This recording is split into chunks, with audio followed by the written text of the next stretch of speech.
Qysh është si vjetë gruni? Nuk është keq, nuk është edhe keq, po thatësi është e madhe, se për shembull në këtë kohë ti me mujt me hi gjithkund, ti sa të hin gjithkund me traktor.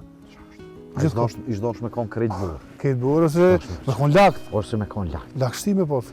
Kani ka efekt shumë.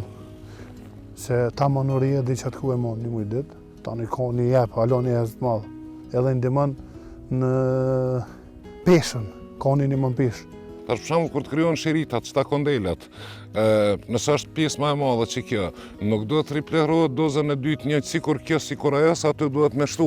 Se ki asfiksi, ki pamundësi të frymorjes si pasojë e lagështisë, edhe vetëm me riplerim e gjeneron. Mirë po dy këshilla që duhet të zbatojnë fermerët në afat optimal agroteknik të riplerimit, duhet të kenë parasysh temperaturën e tokës që të jetë dikon mbi 5 gradë Celsius. Në të kundërtën, efekti i riplerimit nuk mund të jetë ai që duhet të jetë.